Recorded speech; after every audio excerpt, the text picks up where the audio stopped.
We can go ahead now. We are already 3 minutes up. Gautam, are you okay? Okay, you are not in the frame. Come closer to the frame. We want to see you closer because you'll be talking. Is this better? I got the link, Rohan, so not to worry. Is this better? Yes, Yes. thank you. Let's go ahead. Let's start. Okay. Thank you. Sorry for the technical delays. And now let's start our fun-filled session, a panel discussion on GMAT, on MBA, GMAT, and beyond. So, what is a panel discussion? It is a conversation in which we will be talking about the topic. And the topic for today is MBA, GMAT, and beyond. I'm your host. I'm the moderator of this whole panel discussion. And before delving into the meeting further, let me introduce myself. My name is Muhammad Tariq Ashraf, and I am a working professional working as a lead engineer in HCL Technologies. I have a work ex of around 4 years, and I am also looking for going to Europe in order to pursue MBA. So I'm an MBA aspirant, as most of you are. So I thank you all for joining this panel discussion, and I have got esteemed panelists. There are three in number. I'll introduce one by one to each of you. So first of the panelist is Gautam Malhotra. Gautam Malhotra did his MBA from Indian School of Business, commonly known as ISB. And when he gave GMAT, he scored a whopping 730.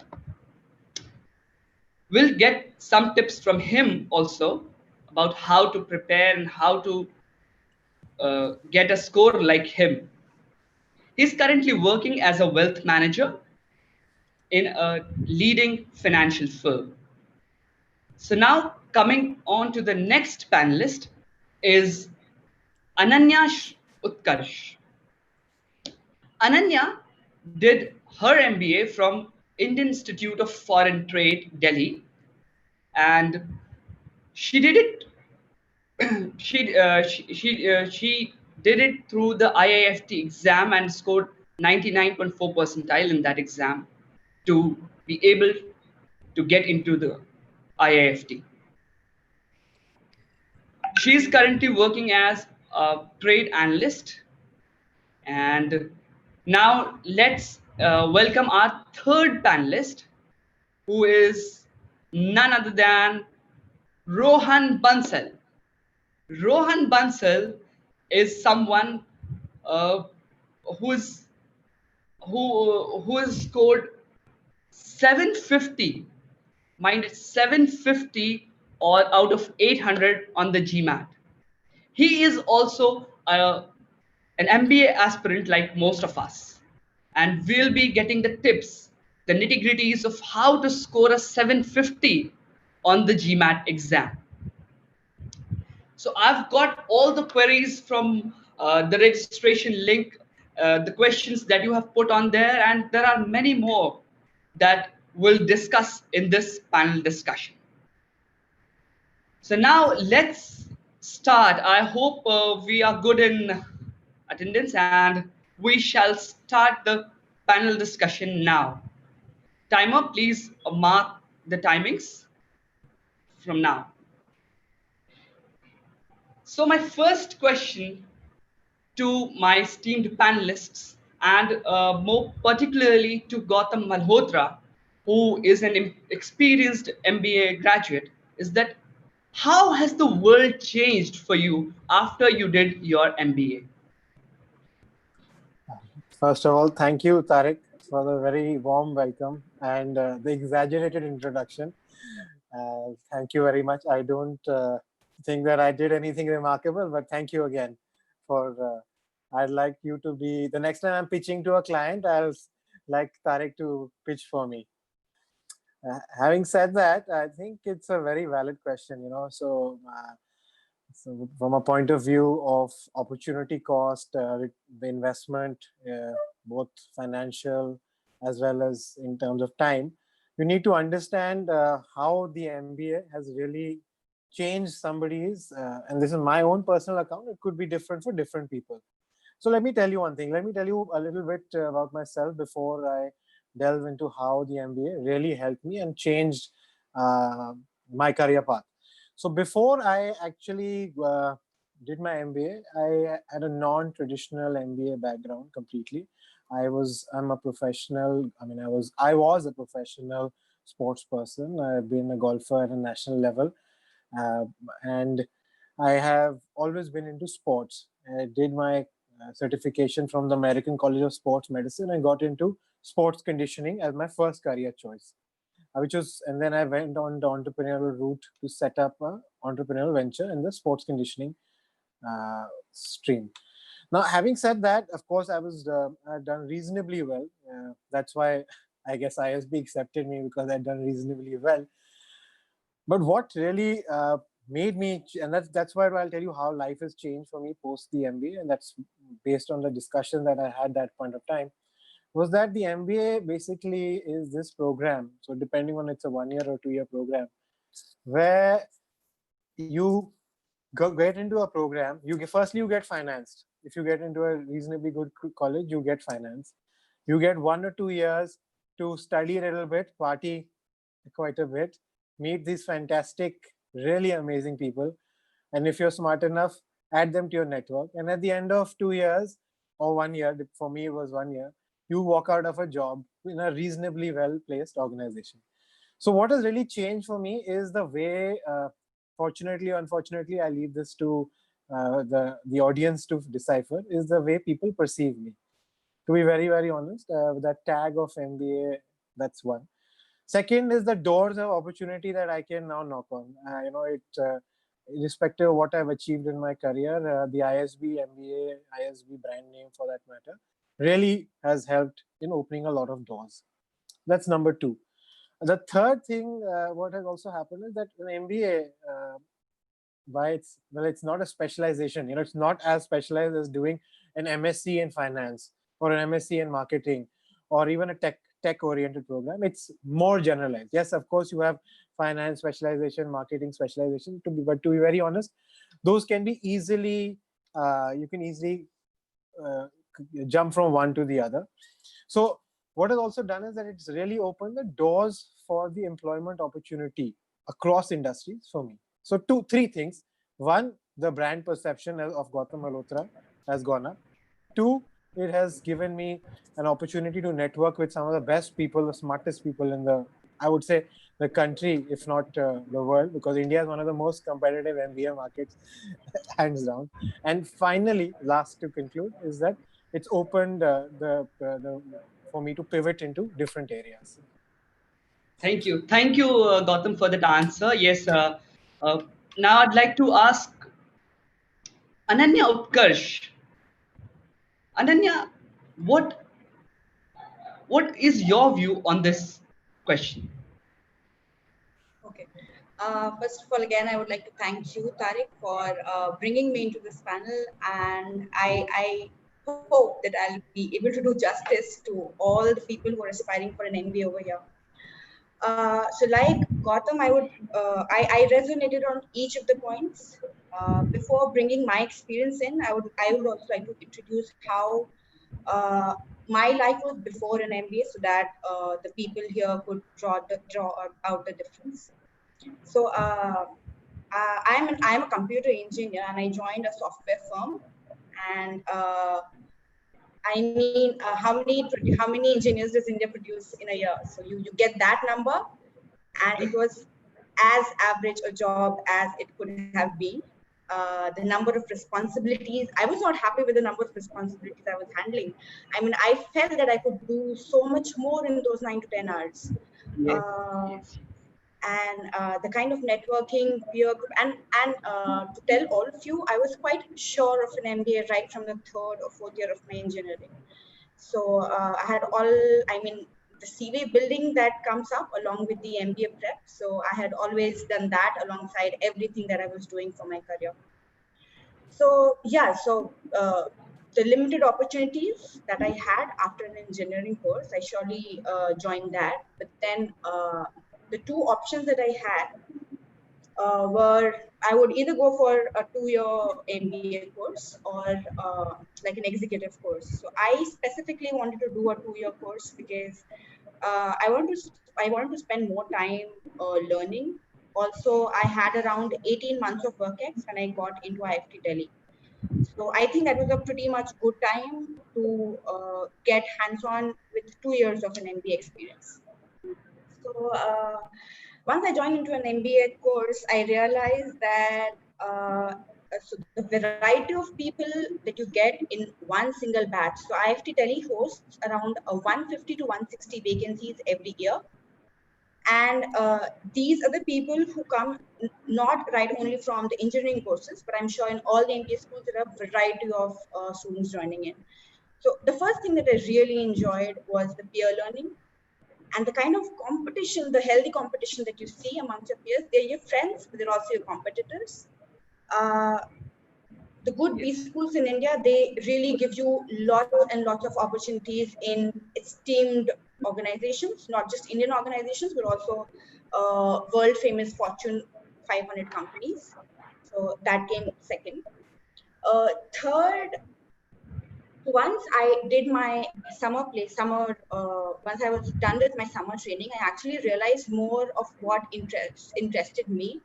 So I shifted more towards finance and trade as my specialization. So it helped me learn more about how only technology does not interest me, but I would also like to know more about the financial concepts and how the world is running on economics and how trade works, because IFT is especially known for trade.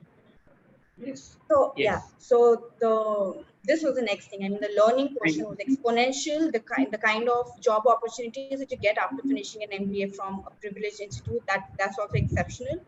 So yeah, these are the three things: knowledge, Thank you. learning, and the job opportunities.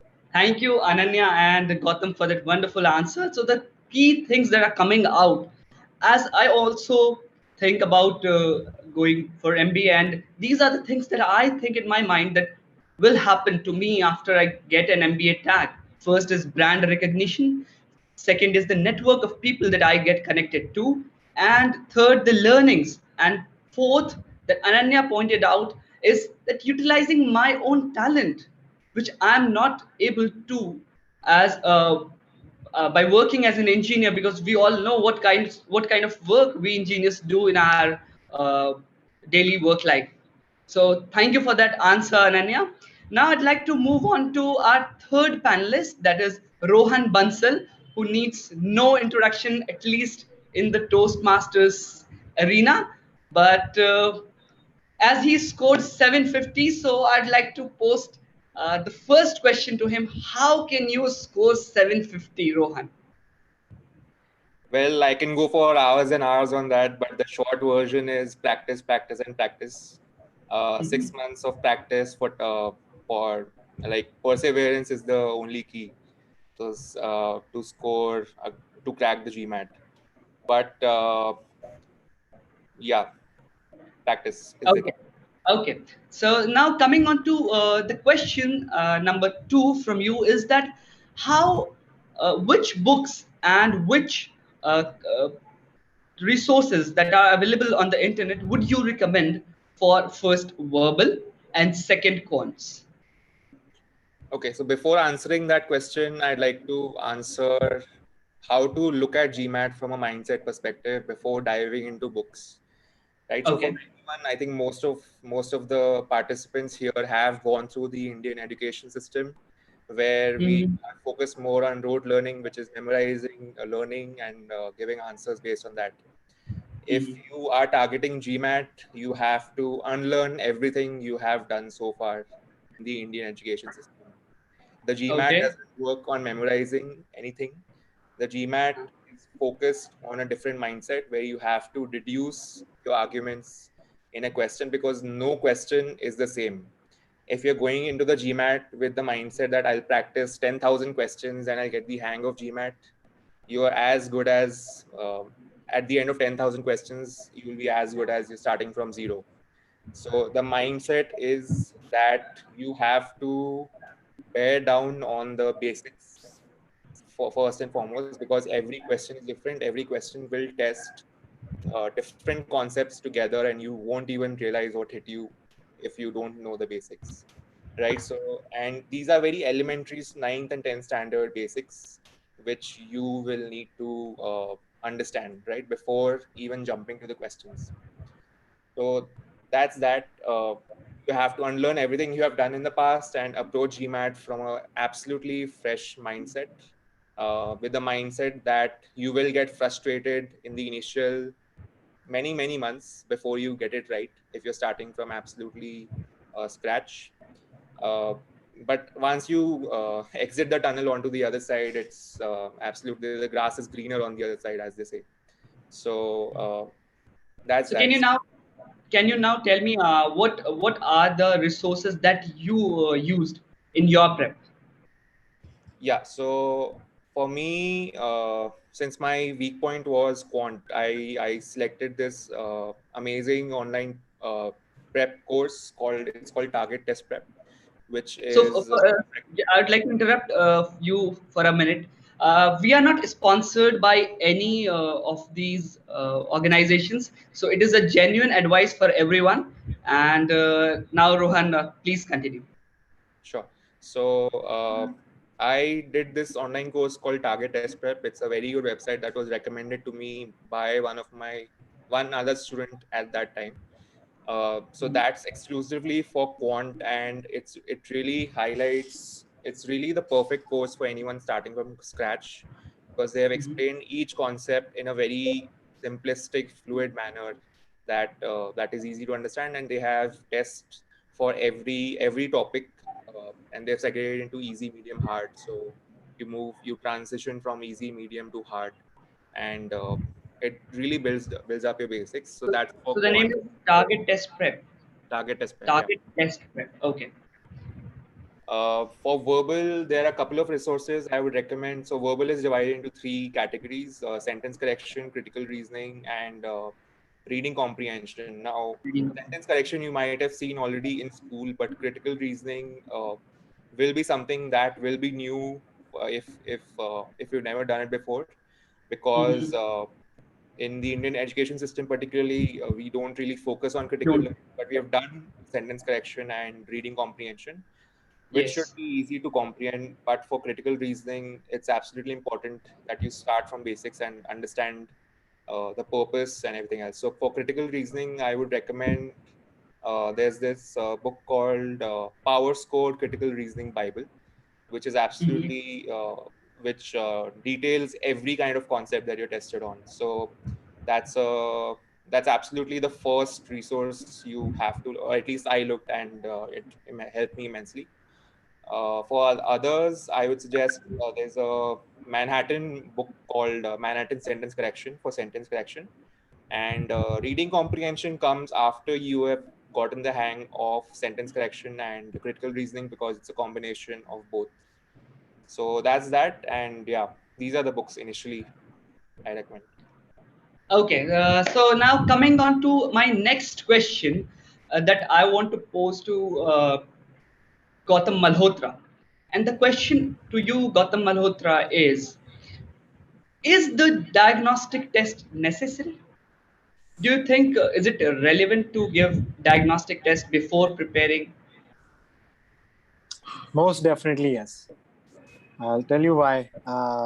So unless you know which direction you're supposed to go in, you really cannot go. So like very rightly Rohan said right at the beginning that he had figured out that quant was his weak point. Now, how do you know whether quant is? I mean, I could be speaking fluent English, but what I have learned, most of us have learned, is the British English, and the GMAT follows the American English, which is quite different when it comes Hmm. to the sentence correction rules, especially. I think Yes. Rohan, I gave the GMAT 10 years ago, but I still remember those things. So diagnostic test is a definite yes to know where you stand, where you need to improve. and any which way you will probably take anyway time between 3 to 6 months to prepare. So you can always give that diagnostic test. I think there are at least 2 free tests that that the official guide of the Yes. GMAT allows. So most definitely yes. Yes. Thank you. Thank you. So, as I could sum it up from Rohan Bansal and Gautam, both of you, that diagnostic test is necessary to find out the weakness, and then you need to work on those weak areas to get the best results in GMAT. That is what you both of you are trying to say. So now coming on to the next question, Ananya. So you did your MBA from an Indian uh, institute, and you didn't go for GMAT, and you did it through IFT. So you might have prepared for CAT as well. So how did you transition from CAT preparation to IIFT? Okay. Honestly speaking, there is no difference in between CAT or IFT in the kind of preparation that we do. But in the exams, there are a few differences which need to be noted. I think both of these, I mean, one major difference is that IFT also includes a GK score, and IFT has, I mean, every year the pattern changes, but as from the last year's pattern, I'm speaking that they had given 6 sections in total, and each of the section had a cutoff score along with an overall cutoff score. So I have seen many of my friends, I mean, taking the IFT exam, but they probably might have cleared the overall score, but might have not cleared maybe QA or verbal score, or maybe DI. And in this exam, you have all the sets differently. You have logical reasoning, data interpretation, quantitative aptitude, GK, and verbal reasoning. So all these sets are completely different, and each one has a passing score attached. Next, in CAT, I think from the last time I gave, that was 2 years back, there were 3 sections, and each of them also had cutoff scores. Uh, but major differences which I applied in CAT exam and IFT, because IFT has a number of more questions. I mean, CAT has, I think, 60 questions, and IFT has more, 100 to 120 questions, depending on yours. So you have a number of more questions, which means less time for each of the question. So you need to strategize that way. Even if you're not able to solve maybe the first 10 questions of your paper, you do not get disheartened. The 11th question is yours, and that is how I'm critically telling you that this exam is crackable. Okay, thank you for that wonderful answer. Gautam, I would like to ask you one thing about this. Is GMAT accepted in India, and how many colleges are accepting? Can you give us a rough idea? That's a tough question, Tariq, because I really am not updated. But yes, it has now gotten more acceptance. ISB, of course, does, that I know. That's one. The others, I really don't know. To be very honest, I'm a little outdated on the information. Okay, so ISB is one of the colleges which accepts the there's GMAT ISB. score. Yeah, so I'm sorry to interrupt, but Great Lakes is one of them. I don't know what sort of ranking Great Lakes has at this point of time. I don't really remember. The other alternative is also GRE. ISB accepts GRE as well, which is a good thing for most engineers who are either applying. So it's not like I'm not answering the question that you asked me, but I'm just giving you additional information if it's helpful. So GRE is accepted by ISB as well. I think I could add to this question. Sure. From the tier 1 and 2 colleges that I know, SP Gen also accepts GMAT, and Goa Institute of Management also accepts GMAT. And I think, yeah, you mentioned Great Lakes. Yeah, I think these are the 3 to 4 colleges I know. Okay. Okay. So, Rohan Bansal, I have a question for you. As you are going to enroll in a B school amid this pandemic, and that is the question: how should we approach MBA applications during this pandemic? Well, I think this is the best time to study because the economy is down and the job market is suffering. So by the time you exit the MBA, so I'm planning to go in 2021. and hopefully by 2023 all of this will have settled. So my plan is this, that now is the best time to study and uh, you know build your skills as much as you want to, and go for the job market when it all settles down. That's it. Hopefully everything settles down in 1 or 2 years and we'll be back on track. And I missed one question from you, Rohan Bansal. Could you please tell me about the books or the courses for regional the reasoning in wait a minute, I'll have to check it out. Integrated What is reasoning. that? Yeah, integrated reasoning, sorry. So uh, integrated reasoning, any books for that or any course material? there's no books for that because that is an extension of critical reasoning combined with quant. But if you want to practice IR specific questions, MBA.com has a very good prep tool that you can buy. It's called the IR prep tool, and it has many different questions that'll test your. I'll give you the give you an idea of what kind of questions you can expect. Okay, thank you. So, just to emphasize on this thing, that the 800 score is counted on just the quants and the verbal. Is that Yes. so? Yeah, that's right. And then you have to score something. There's a criteria for your integrated reasoning and your another section that is, So there's I two suppose. sections apart from quant and verbal. That's part of a 800 score. You get Mhm. two more scores, which is analytical and writing assessment. Uh, Yes, that's scored out of AWS six. That's scored out of six, and IR, which is again out of, I think, eight. eight. Eight, yeah. Yeah, eight. Okay. So thank you for that answer. So there is one question that comes up every time, and I'd like to pose it to uh, Gautam Malhotra. Gautam, what is the right age to do MBA? So I'd say any age. It starts at 21 and Mhm. can go up to 40. Because there's an executive program as well. So that's Yep. another. So addition to the MBA, I'm putting that also in the same bucket. And in fact, there's a senior management. So there's an owner president program, which is a very popular program run by Harvard. So there, the average age is probably 40, 45-year-old. These are owners or presidents of organizations. So they go. In fact, I know someone who was in their mid 45, who's just done this program. So it's not full time; it's part time. Some amount of it is on campus, some of it learning is off campus as well. So coming back to the question, I think, of course, in India, if you're applying for the or any normal, it's usually right after your graduation, which is as soon as you turn, 21 or 22, depending on your 3-year or 4-year MBA program. That's your first chance of. Well, most of us give the CAT or an equivalent like an IIFT exam or for FMS or whatever the entrance exams are.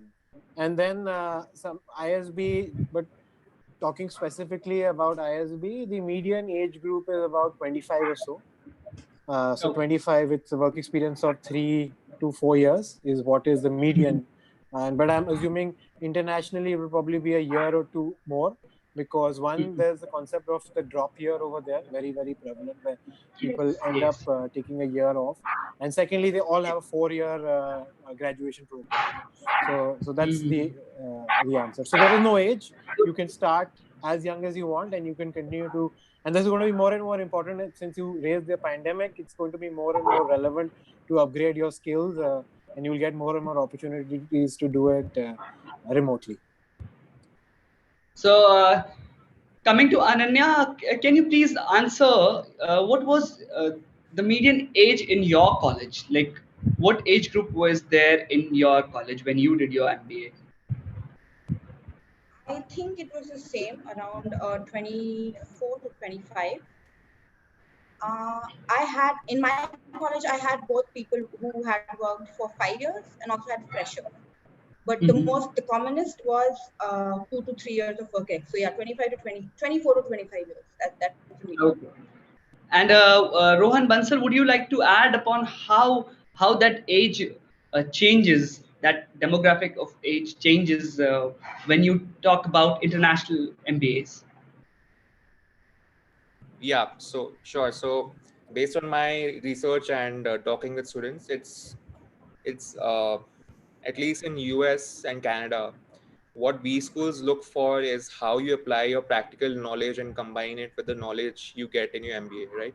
So if you join at the age group of 25, 26, you don't really have much to contribute to the class if you think of it that way, right? With just a couple of years of experience, you're not really being taken seriously. This is the feedback I've received from many of the students who have done their MBA at that age, is that whenever they contribute something to the class, it's not taken seriously. The focus is more on the people or the students who have more experience and who have that capability, who have been through the challenges of having many years of experience in their fields. So I would say don't do it in 25, 26. 28, 29 should be your starting age for going for an MBA.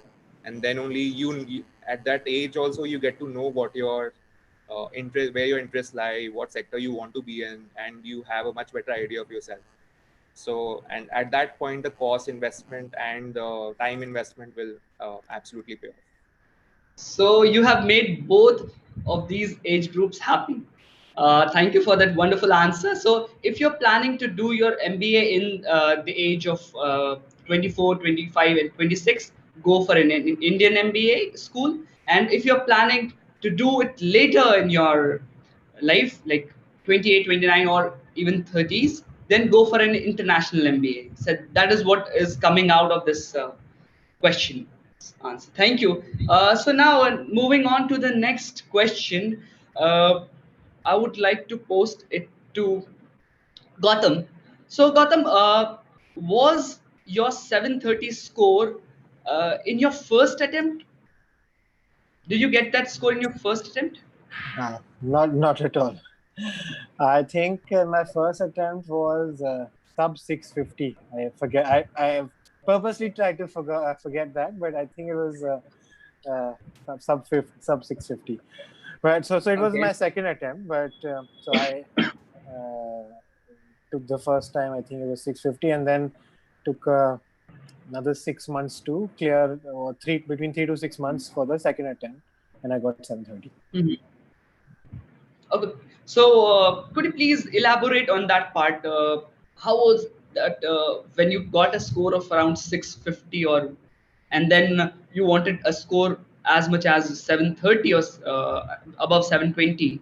So, what was that time? What did you do in that duration, that 3 or 6 months?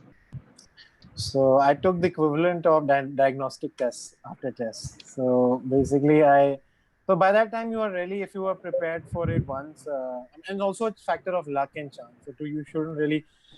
So the first aspect was to actually mentally tune yourself back into the picture, to understand that yes, it happens. It's a one-time exam. The nerves come into the picture. You could have had a bad day. So that's the first thing for you to mentally prepare yourself. Very, very important. Second is talk to someone who's done it. So I had a friend who gave it 4 times and still never managed to cross 710, but got into a top 15 or top 10 US business school. So that is the other thing which was very, very good. So basically, to get yourself mentally prepared, ask someone who's done it before, and then work on the weaknesses. That is the third thing I would say, is that because if you've got to 650 or so, you are roughly in that category where you know majority of the stuff, but you just need to fine tune it. So it's uh, so you need to do lots of self diagnostics, and I think very rightly Rohan said it right at the beginning, is that where we are doing the Indian system of rote learning, where you keep practicing 10,000 questions, it's not going to help you. You practice 10 questions and see where you are going right and where you're going wrong. And then curb your habit to keep improving your strengths, but look at what are your weak points. So this, I would say, if you know that this part, and I think Tariq, we've had this discussion, so I'll give your example if you don't mind my Yeah, sure, giving that example. Is that sure, I sure. believe you are very comfortable with quant, but you do Yes, not approach the verbal part as comfortably as you approach the quant yes, part. yes. And So for you yourself found out that, you need to work on the verbal part. It doesn't make a difference for you to go from a score of 50 to 51 on quant and be on 26 or 27 or 28 or 30, whatever that range Yes, may be. yes, So basically work on your weaknesses and be mentally prepared to at least give it a second time. So no college is ever going to ask you how many times you gave it. Absolutely. I would Because actually, I would actually like to add on that, because what you said, I remember that you don't need to do PhD in mathematics. So you have to be very smart in planning for preparing for GMAT. So you have to give exact amount of time to the things that require that attention. So if verbal is the thing that requires your attention, give it more time and give lesser time to quants. So you'll have to do it with the help of diagnostic test, as you mentioned in your answer. So thank you, Gautam. I'd like to come back to Rohan on this. As Gautam mentioned, is the GMAT score is not the sole criteria. So how can one approach his or her applications for going for a top B school? Wow, you've brought up a point of anxiety because I'm in the middle of applying to B schools. So it's really brought up the essays and the recommendations and the resumes in my mind. Mhm. So yeah, GMAT, think of GMAT as your entry point into top colleges, right? Your GMAT Mhm. score is just on your application, it's written GMAT score.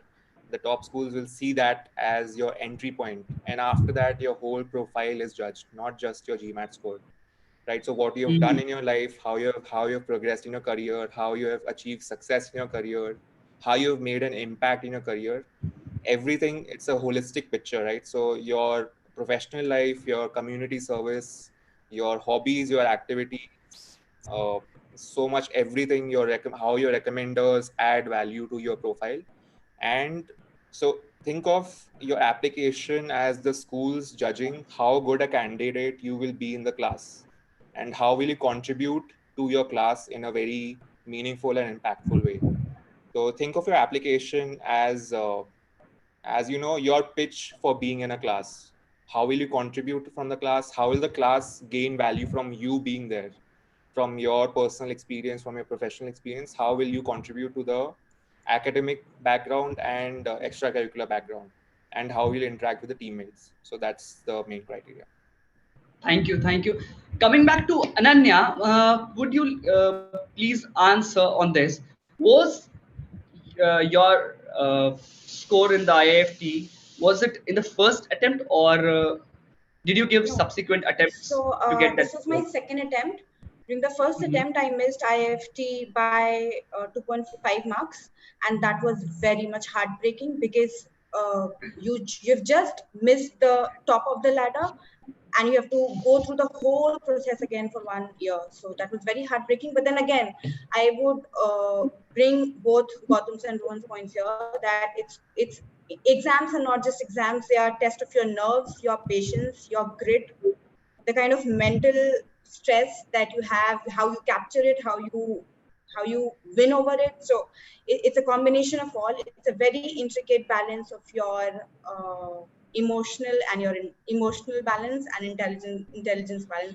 That is what I would add to this question. So it was my second attempt Thank when I cleared this exam finally with all the cutoffs clearing. Yeah, that's it. That was okay. Thank you, Ananya. So what I we would understand from all of you is that once you fail, it is not the end of the road. You need to uh, make yourself comfortable and come back at it and give a stronger blow to the exam so that you can achieve your goal.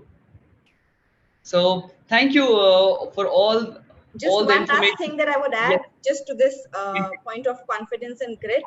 So the first time I missed it by 2.5 marks, but the second time I was well above the cutoff score. So guys, please don't lose your confidence. I was like 10 marks above and I knew that I'm going to make it. So that's how it should be. So all these exams, whether it be GMAT or your CAT or any other MBA college exam, it tests your perseverance.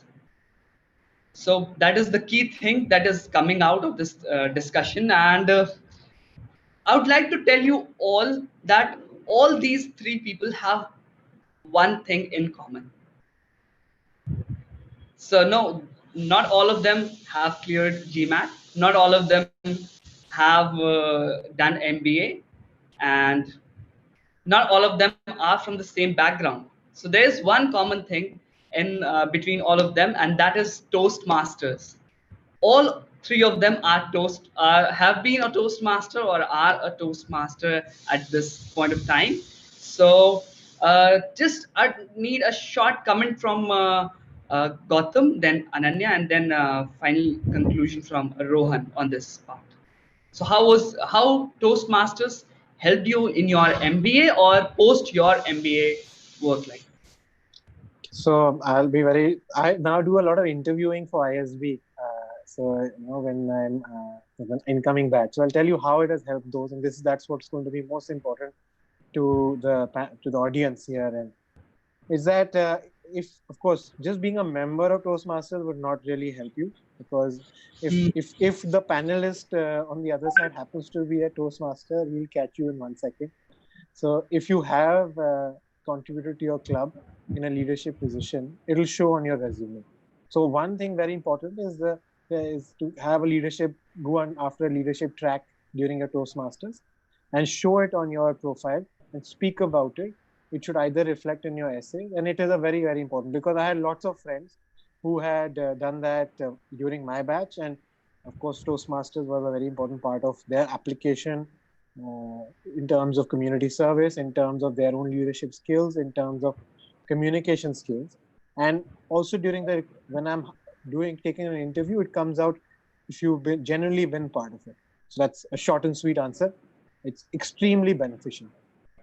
Thank you. Ananya, could you please add on that? Yeah, so I think once a Toastmaster, you're always a Toastmaster. I joined Toastmasters in around 2016 when I was with the software firm in Calcutta. And I think within a span of 6 to 8 months, I undertook this role of VPM, the membership vice president.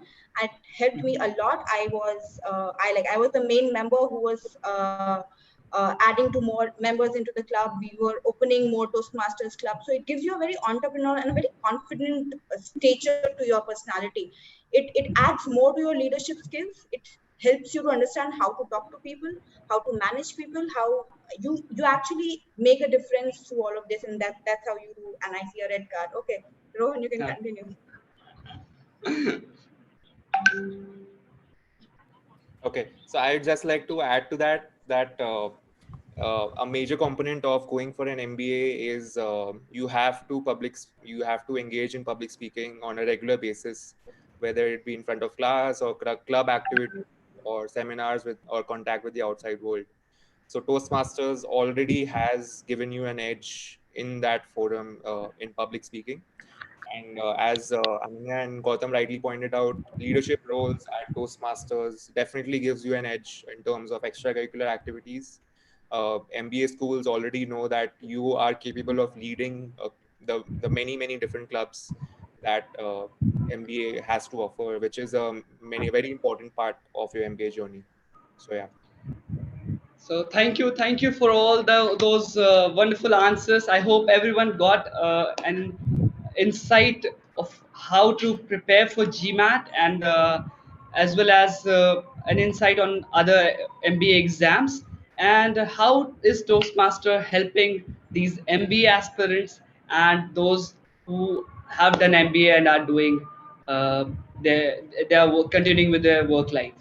So thank you. I would like to thank all the three panelists here for taking out time from your busy schedule. And I know it's a Sunday and you must have been enjoying this Sunday afternoon. And sorry for disturbing your peace.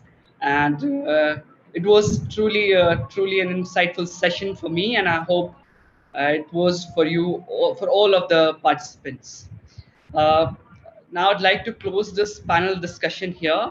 As we have got some time, we can have some Q&A if there is Q&A there. If anyone wants to ask any question specifically, they can put it in the chat screen.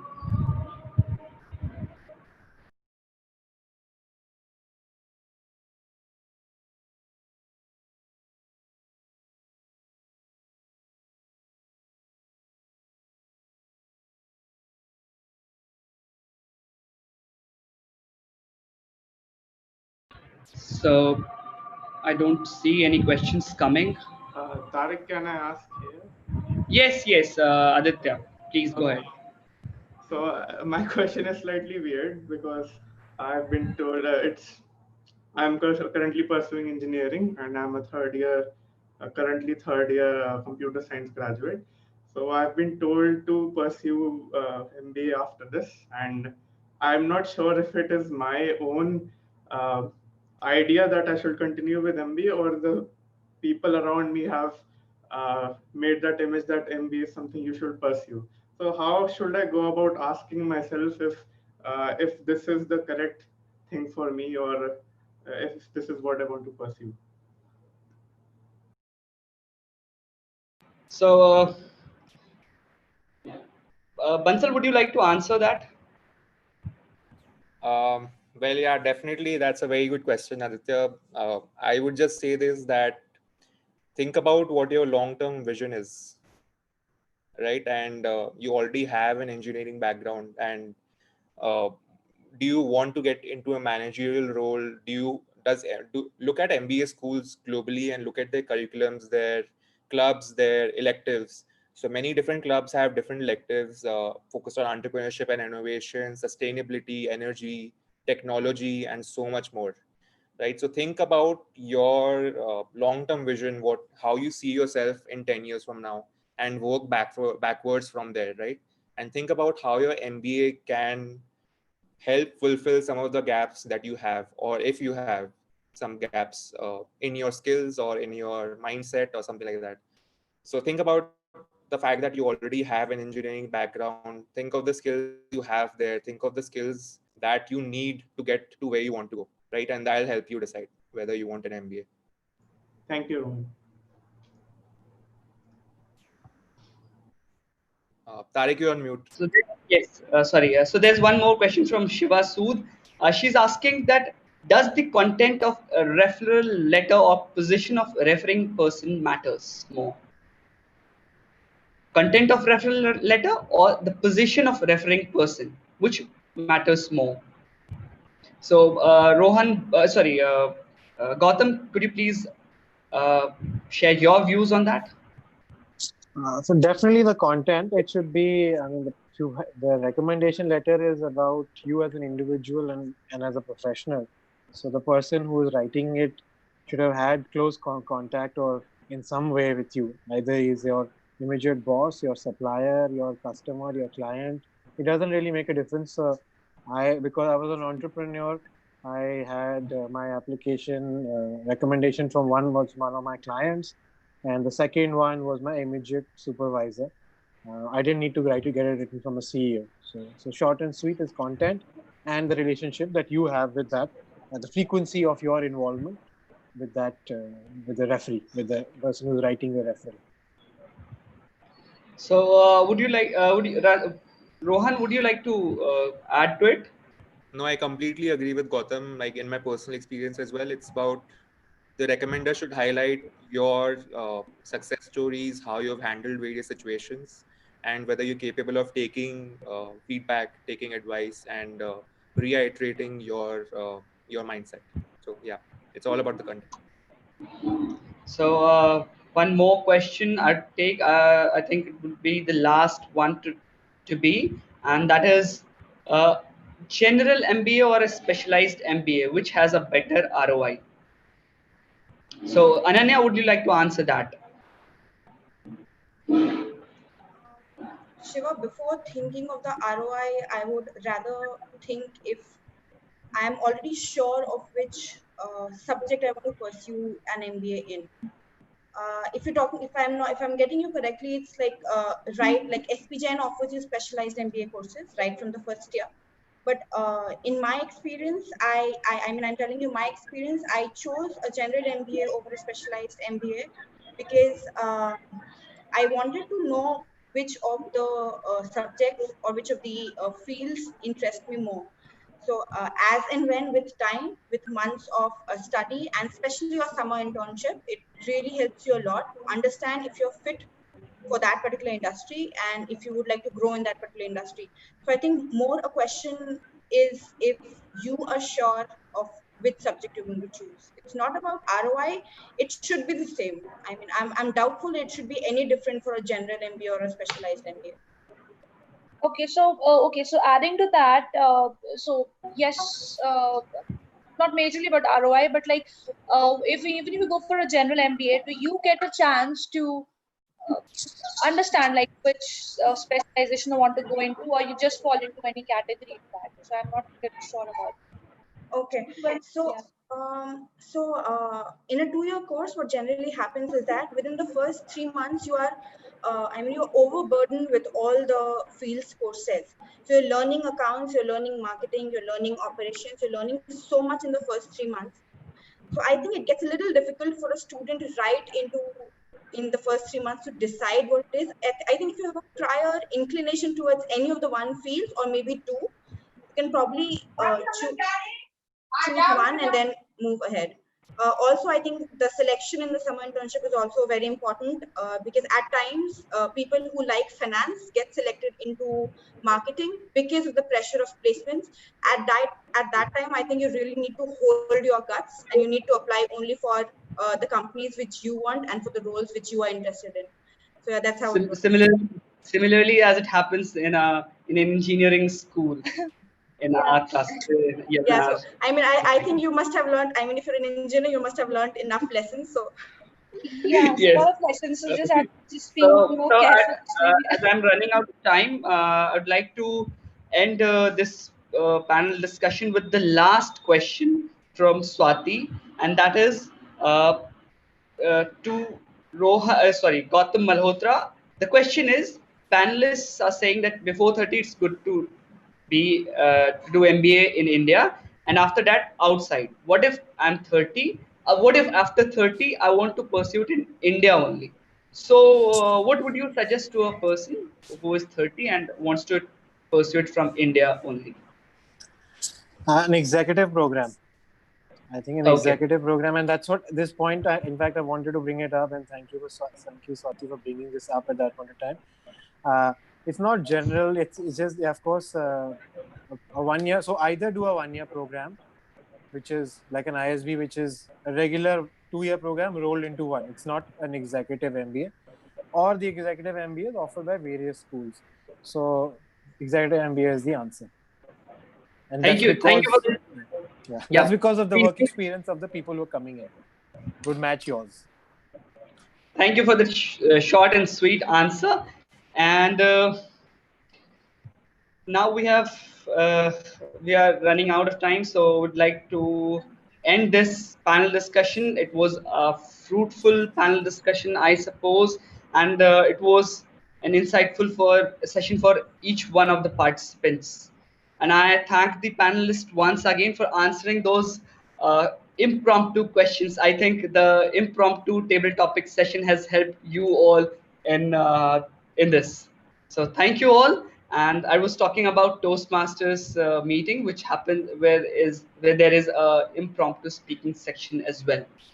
So for more information, do continue watching the space of TMOD, and we'll bring up more series, more such sessions about MBA preparations in the coming future.